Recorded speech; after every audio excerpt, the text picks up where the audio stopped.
Richard Attenborough today stars in the 1964 drama, Guns at Battersea, which aired from 12 p.m. on 5 Action. Alongside Richard are the likes of cherished Hollywood star Mia Farrow as well as Jack Hawkins. It follows the story of rebellion in a newly independent African state and how the sergeant's mess becomes a home for refugees. Describing the film, which saw Richard claim a BAFTA for his role, film magazine Film Inc. said it was a subject like this is a political minefield, with its hot topic subjects of imperialism, militarism, race, emerging democracies, etc. It added, it works best as a siege story, on which basis it is very exciting. Of course, Richard was not the only person in his family to find fame. His brother, David Attenborough, has become one of the BBC's most successful employees ever. A beloved naturist, David has often opened up on his brother's death, which occurred in 2014. In one heartbreaking confession, David admitted his sibling was left heartbroken after having to leave the house he had loved for many years of his life. In 2012, David spoke about his brother's health, which had become a growing source of concern for those closest to him.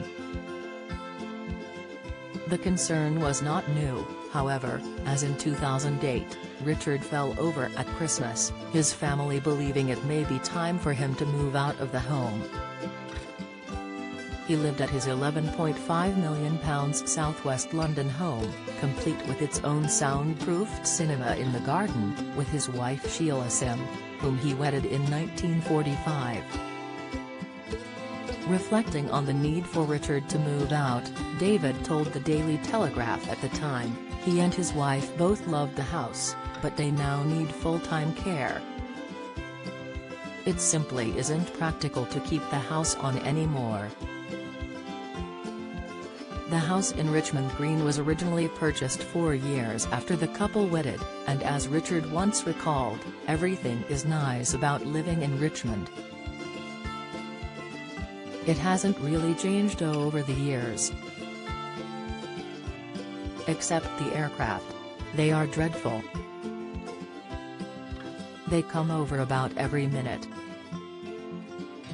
Across the years, Richard's health panicked those closest to him, including son Michael. According to the Telegraph, Michael noted how his father was briefly placed into a coma over Christmas, and that afterward he found it very hard to get around and very difficult to communicate. He added, taking activity away from my dad is like taking a bottle away from an alcoholic. In a 2013 interview, with the same publication, Michael noted how as his health continued to deteriorate, Richard was moved to a care home alongside his mother in December 2012. A year later, in 2014, Richard passed away aged 90, survived by his wife Sheila, who passed in 2016. Meanwhile, in 2001, historian Wendy Webster, writing for the Journal of British Studies about Richard's Guns at Battersea, opined that the film continuously asserts the racial superiority of the British and at the same time shows that such superiority no longer provides any guarantee of authority or power. She concluded, Guns at Battersea is an elegy for the soldier hero, particularly the imperial soldier, and is infused by imperial nostalgia. By Guns at Battersea's release, Richard was already a household name and would go on to cement his legacy in film with appearances in blockbusters such as Jurassic Park and The Great Escape. He would go on to achieve universal acclaim for his direction in 1982's Gandhi, collecting the Academy Awards for Best Director and Best Picture the following year. Guns at Battersea started today from 12 p.m. on 5 Action.